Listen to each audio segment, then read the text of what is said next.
কে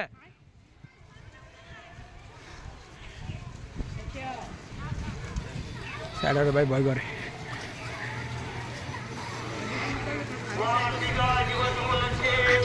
ওই দিদি ওই দিদি গিরে দেখি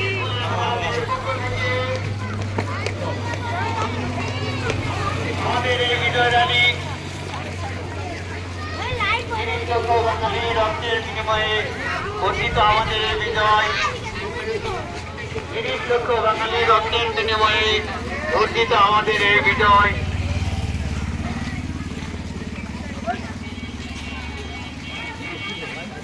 আল্লাহ গুইটা আছে রে কি গেলাম মামা চিরালা তেল কি হইছে আমি জানি না কিছু আগা ধরছি এত ছাড়া না না তুই ধরে রাখ তুই আমি ধরে রাখ